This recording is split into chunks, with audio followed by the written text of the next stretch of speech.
Let's bring in CTV News U.S. political analyst Eric Ham. Eric, good to see you. Trump talking about imposing a 50% tariff on any aircraft sold from Canada into the U.S. market and decertifying Canadian planes. Where are these latest threats coming from?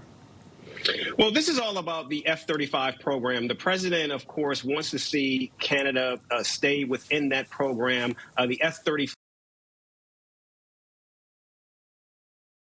to mostly NATO G7 countries. And what we're seeing here, once again, is as Donald Trump, since coming into power, continued to ramp up these tensions, going after Canada, saying that he would take Canada by economic force. What we have continued to see by Prime Minister Carney is a very strategic and deft diplomatic process of moving Canada away from the United States, becoming less reliant on the U.S. as Donald Trump has grown more unpredictable. And that's what we're seeing play out. And as Canada moves further and further away, the threats from the president continue to become more and more caustic.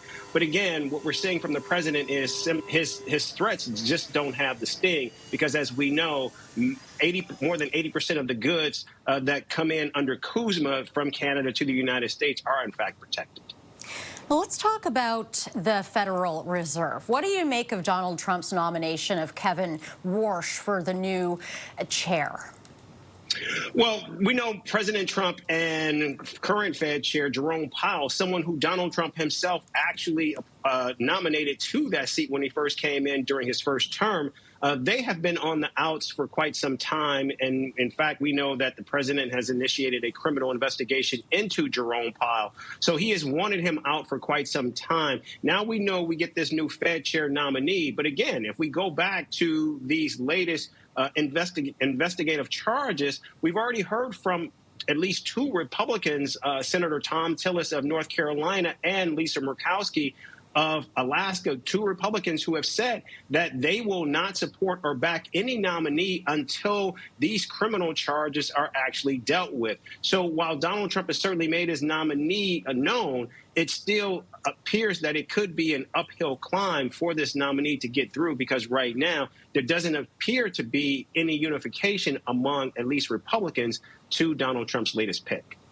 There are concerns that there could be changes if Walsh were to head up the Fed. Tell us about these concerns.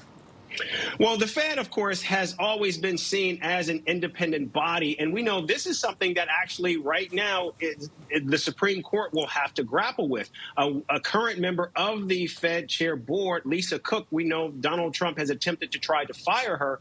And she has said that Donald Trump cannot actually make that call. And so Donald Trump's level of control and autonomy or to impact the autonomy of the Fed chair is now something that the courts are going to have to deal with, because we know President Donald Trump, at least through his latest pick, wants to actually have more control over the decisions made by the Fed. And of course, as we have seen with this investigation into Jerome Powell, that has saw a number of foreign direct investment actually flee, because one of the key attractions to the Fed has always been its independence, which is now certainly under threat by the president.